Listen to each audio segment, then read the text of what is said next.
Welcome to bLU Talks.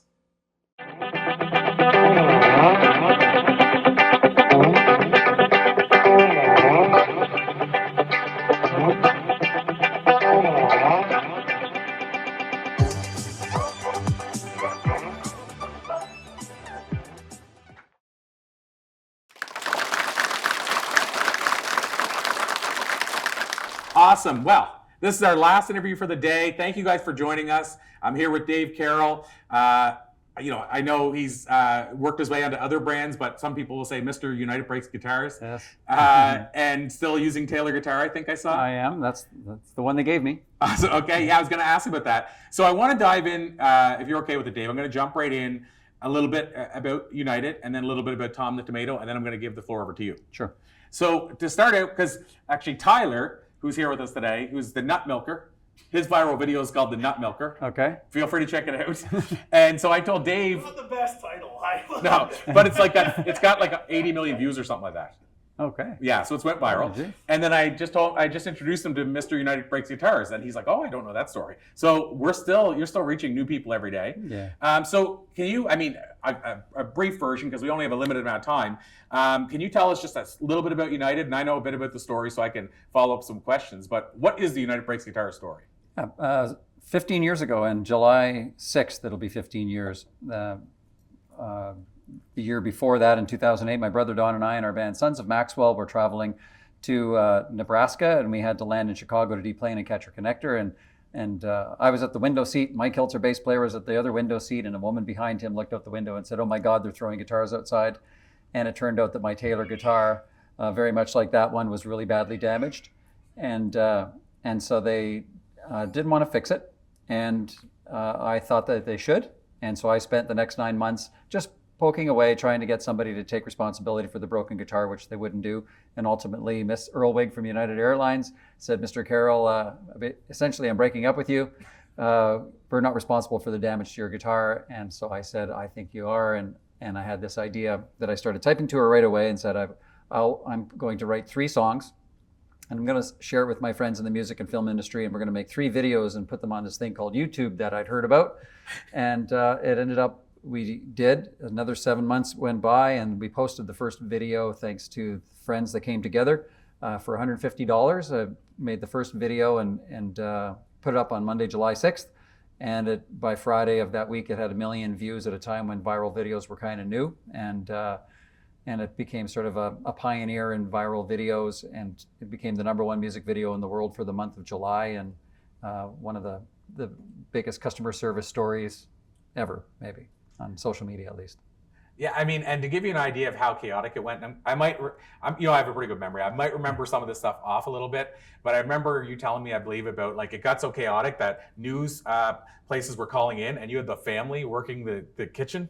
And I think even your son was answering the phone. Well, our son was just a baby at the time. Okay. He was only 3 months old when it happened. Okay, so it wasn't him answering the phone. But it was my wife Jill. We were new parents, so we were tired all the time. And we went out to the kitchen, and the video had started to go viral. There were messages coming in from everyone all over the world.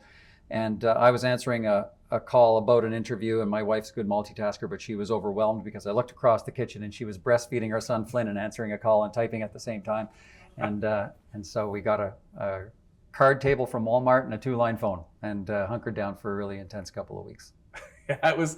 The other thing I remember is it was your mother that was getting the CDs ready too. I remember that, how well the CD, like what happened to your music as well as a result. So we were hit, and about a week later, it occurred to me that this might be good for my CD sales if you have a viral song and you're a musician. So I called my mom, and she says, "You got to come over and see this." So I drove up to her house, and I walked in, and she wasn't anywhere to be found. So I said, "Where are you?" And she says, "I'm downstairs, but look on the sofa." So I looked in the living room, and they had a brown leather sofa that was covered with yellow manila envelopes, 10 high, 2 rows the whole length of the sofa. I said, "This is great." She says, "It's our 3rd sofa full today." And that's the way it was. CD sales were going crazy at the same time. Yeah, I don't think people, like, viral videos are more common now, but I don't think many people have experienced what you experienced in that ride. And I forget the number I heard of how many books have talked about the story, like customer service books. It's an astronomical number. And I also remember you telling me, which I thought was hilarious, do you remember what I'm talking about here, but when your father and mother separately said you've made it because of what they were into? Yeah. So I remember coming home when it was going viral. So I'd been doing double-ender interviews at TV stations in town here, going from one to the other, one to the other. And I came home and my place was filled, and my wife met me at the door with finger sandwiches, which in Canada we know means somebody died or a party's about to break loose. And so I grabbed the finger sandwich and a remote, and they had recorded, it was on CNN, The Situation Room with Wolf Blitzer. And Wolf was telling the world about this situation we have. Dave Carroll's guitar got broken. And it was really neat to see that happen. And my parents were there, and I now know as a father what it's like to see your kids doing well and how proud they were. And there was this back and forth positive energy going on. And my dad was like, very happy for you. That's a popular program. Because he didn't like CNN, but he appreciated the moment. And several months later, I got an email, and it was The View with Whoopi Goldberg and everybody. They wanted to have me on the show. So before I even said yes to them, I called my mom, because that's her favorite show at the time anyway. And so I said, Mom, I got big news, and I'm going to be on The View next week. And there was this dead, eerie silence, and then, holy fuck, right? So it turned my mother into a potty mouth, and my dad was like, that's a popular program. I'm happy for you. Right? And then about a week later, I did an interview with Reader's Digest. Random interview request would come in, so I did that, and I mentioned to my mom in passing on the phone, mentioned to Dad that I just did an interview with Reader's Digest, and got off the phone. And he's not a phone guy, but the phone rings right away. He's like, this is huge. This is gonna improve your CD sales, right? So depending on who covered the story, it was more or less interesting to the people that were watching it. Yeah, you start to learn who people find fascinating. Yeah. I love that. It's a very big program. Yeah. Good job, son. So, I mean, it's such an amazing story. And before I dive into the new story that you've been working with here, just to go down that path for another second, one thing I think is really cool is that it launched a whole new career. And if I remember correctly, again, obviously I have pretty good memory, but I remember I think your brother had become a fireman. You were like very close. You're like next on the list. And you were about to go down that path because you guys were maybe done with the touring all the time and everything like that. And it opened up a new career for you. Is that safe to say? Yeah. Don and I had been volunteer firefighters in Waverly. We've been playing for over 20 years as traveling musicians. And we had every high and low that you can have as an independent band, but sometimes you need frequency and to have it all happen together to get momentum. So we had a great career, but I was tired of Jill was pregnant with Flynn, our first, and I didn't want to be 1,000 miles away playing a bar gig, waiting for a symphony show or another thing, and having to have that kind of relationship. So we had both decided we would become firefighters. He got hired. 1,000 people showed up for the training. They hired 30. Don was one of them. I wasn't, but they said you're on the list to be hired again. And in that intervening time, I had time on my hands. So I wrote the song, and Don's not in the video.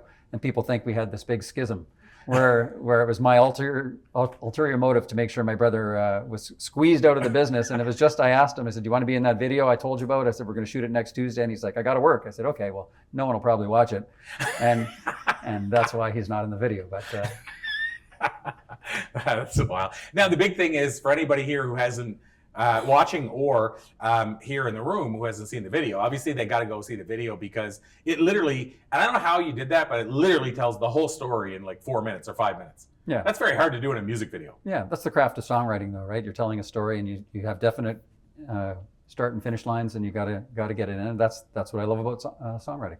So I'm curious, Mrs. Earwig, and I always want to say Earwig, but Mrs. Earwig, I'm assuming, obviously, I don't know, but did she ever comment, or do you know that obviously she saw it, but has she ever commented, or was there any other comments? Yeah, so I never heard from her again. I told her, I said, Mr. Earwig, I'm going to do these videos, and when it comes out, I'll let you know so that together we can get to 1 million that much quicker, because 1 million was my goal. And that was the last time I heard from her. But she has popped up a couple times. I got a random email from somebody that had a problem with United Airlines, and they started telling me about it, and they said, that doesn't even matter. I just want to tell you that it was Miss Earwig that was my customer service rep, and I couldn't believe it. I was so excited that Miss Earwig was handling my case. She's still there? She retired. She retired a few years later, but when we did this, there are 3 videos up, United Breaks Guitar song 1, 2, and 3. And in song 2, we had just finished shooting it, and I got a call from head office in Chicago, and they said, Miss Earwig, she doesn't like the attention. Could you maybe not mention her in the second second video. And I said, you don't understand. The whole second video is about me and Miss Earlwig. And it's about how we could have been best friends if there weren't those policies. So in the video, she and I are, Christine, who played Miss Earlwig, are having 3-legged races and a picnic and doing all these things. And so she was featured, but kindly featured. So.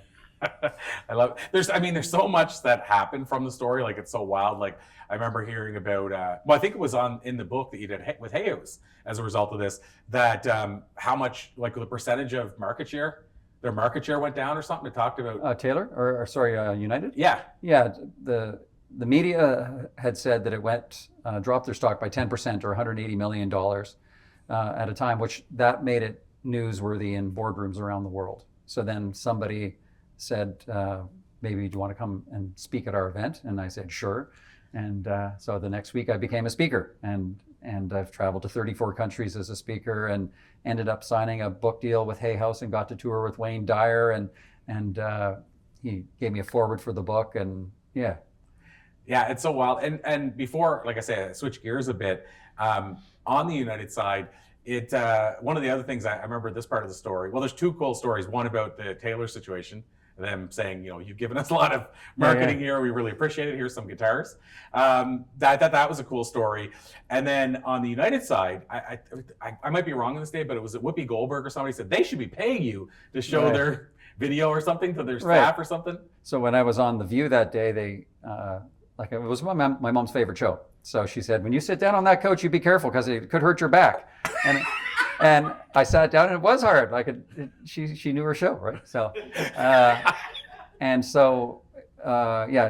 just funny. I was really nervous because I was there by myself because it was a last minute thing, and it was $2,000 to fly there if you brought anybody. So I said, I'll just go by myself. And I sit down in the audience, and I'm nervous because I don't know anybody. I'm not with anybody. And then all of a sudden, right there is Howard Weiss from New Jersey, who's a super music fan. And he goes to everybody's show, and I don't know how he got a ticket like a week with a week's notice, but there was Howard Weiss. It's like, okay, I know somebody here, so it was good. And during the interview, they gave a quote over my head from United, who didn't want to be on the show, and it said, "We're using Dave's video to improve customer service at United Airlines." And so Whoopi said, "Are they paying you a license fee to use your intellectual property?" And I said, "No," and she said, "Mm-hmm."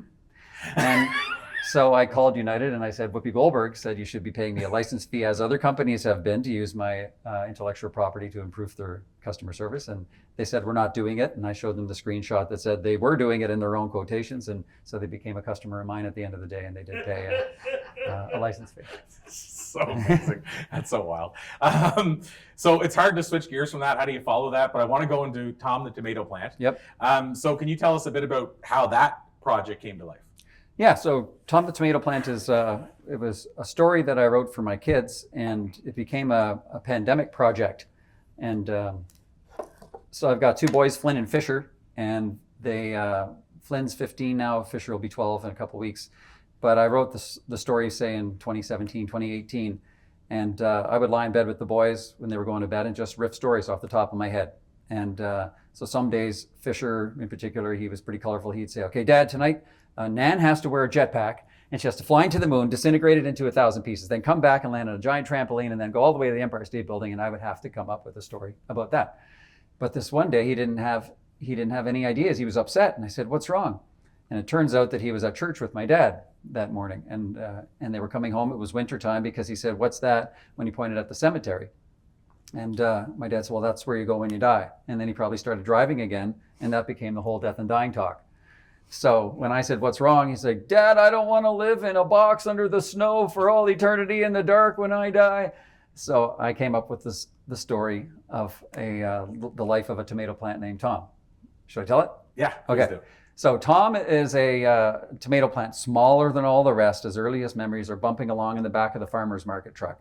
And they're going to the farmer's market. And they put them all on a table. It's nicely decorated. It says tomato plants for sale. And they put Tom at the back because he's smaller than all the rest. And as you'd expect, every day people came by, and they were always picking up the bigger ones. And the farmer was always doing what he had to do and water the plants, but sometimes he didn't water them enough, and Tom would be sort of dry and thirsty. And other days he'd be overwatered and he'd be cold and wet.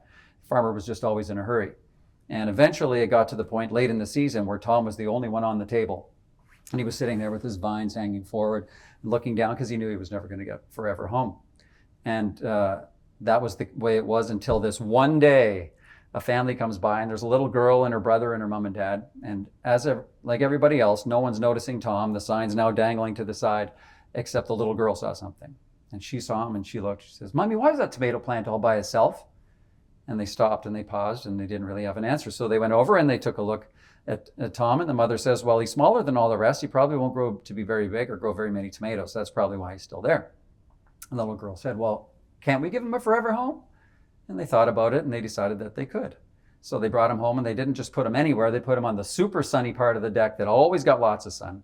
And they did some important things. They got rid of the little tiny pot that Tom had, because how could you grow to be something more when you're trapped in a little tiny pot? So they got him this enormous pot, and the mother's there with her gardening gloves, which makes her an expert at gardening, and they filled the pot with all this nutritious soil.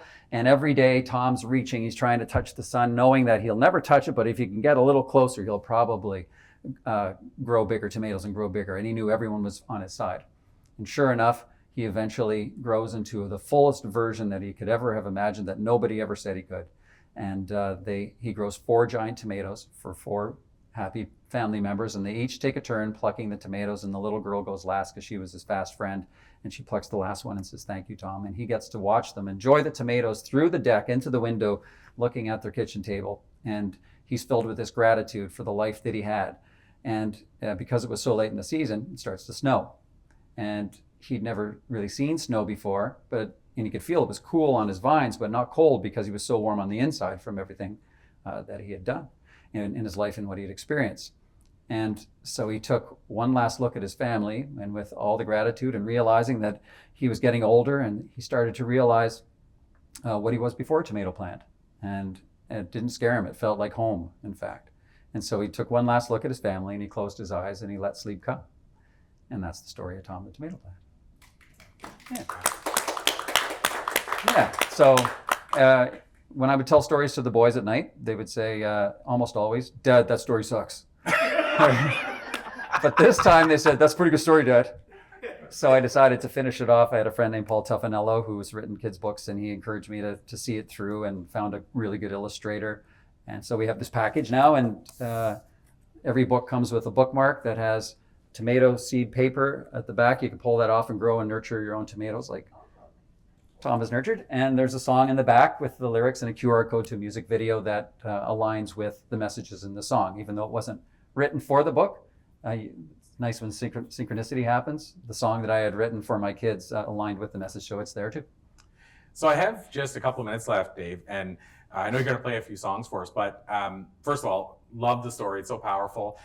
I want to ask you, I'm kind of going to go to the direction of the Wayne Dyer story you share with me, because I think it's powerful. I saw people, you said you get to tour with Wayne Dyer, and I think it's so powerful around the idea of the Rolling Stones, the song, you can't always get what you want, but sometimes you get what you need. Yes. And so I know you know where I'm going with this probably, but Dave, do you want to tell the story about how you ended up getting on Hay House because you reached out to somebody related to Wayne Dyer? You know that whole story. Yeah. But I think it's a cool story to finish on if you're cool with that. Yeah.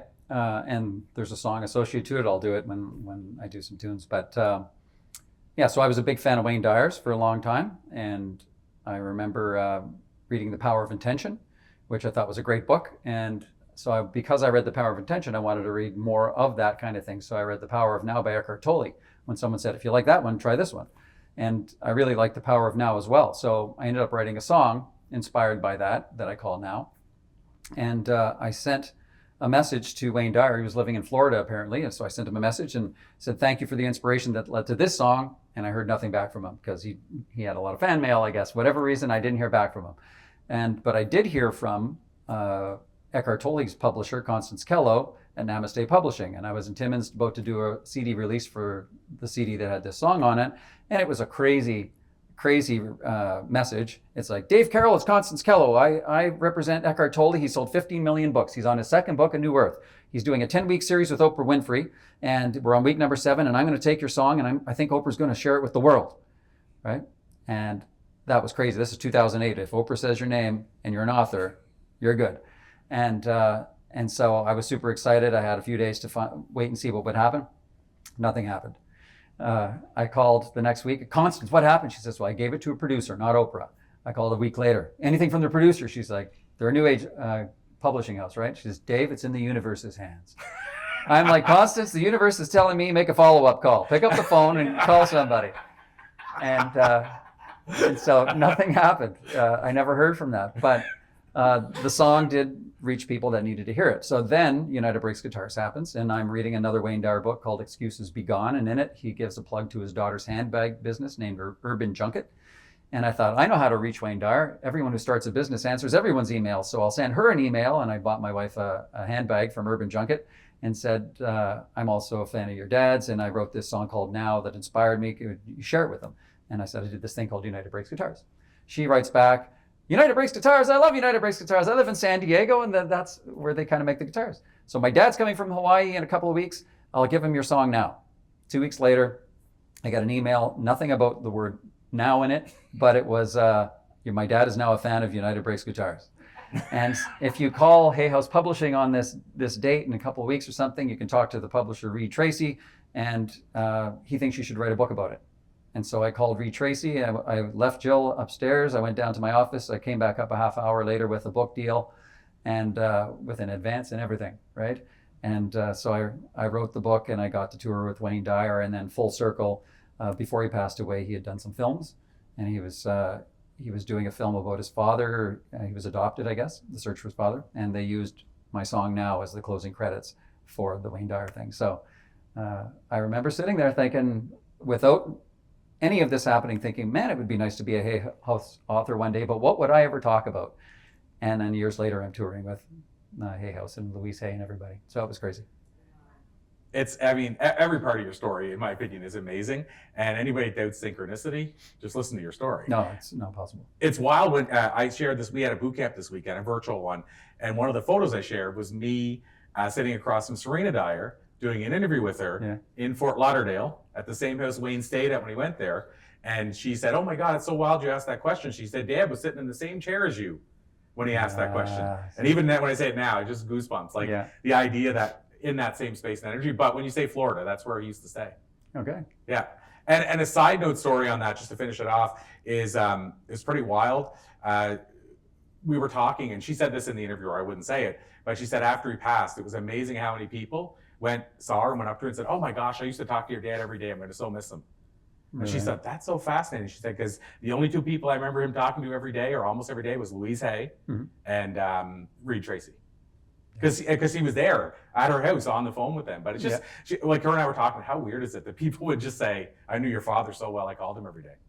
Yeah. I don't know where that comes from, but that would just like floor me whenever she said it. I'm like, that just seems so weird. He was a master storyteller. Absolutely. Yeah. And so where would we, for those here, I mean, you have the Tom Tomato Plant, United Breaks Guitars. Are you still, I mean, you mentioned that you went on a school tour and you're still talking about it there, right? So are you still sharing the United Breaks Guitars story often? Or is it more now moved away from it and into different areas? It slowed down a little bit in terms of the corporate side, but there's still an interest in it, and it's turning 15 now. And it turns out that Mark Wahlberg, the actor, owns a documentary company, and we're negotiating a full 90-minute documentary about United Breaks Guitars right now. That could be on the Amazon, because there's so many things in so many areas that we haven't talked about today that happened. It's just opened so many doors and connected me with so many people. So if that happens, you're out talking United Breaks Guitars again all the time. I hope so, yeah. I don't get tired of it. It's the friend that has opened so many doors for me. Yeah. And so my last question was just going to be, if people want to learn more, watching here, listening, they want to get Tom the Tomato Plant, they want to know more about the story, they want to follow you, whatever that looks like, is there a hub? Where would you send people? Well, if you wanted the book, there's a website, davecarrollbooks.ca. And then davecarrollmusic.com is the umbrella for everything related to me. Yeah. So it would include the book and everything else. davecarrollmusic.com. Amazing. Well, Dave Carroll, as you know, always a pleasure, always a fan. And so yeah, we're gonna move the area out and let you play a few tunes to finish out the show. Okay. Awesome. Thank you. And as I mentioned, sorry, I didn't mean to. That's like the comic that like does his joke and then he starts talking before the. I was just gonna say, make sure to grab a copy of Dave's book. And Dave, what's that? You already done it? And Heidi will keep track of the numbers, and I'll send you some money. Yeah. Okay. Awesome. So thanks again, Dave Carroll. Thank you. Thank you.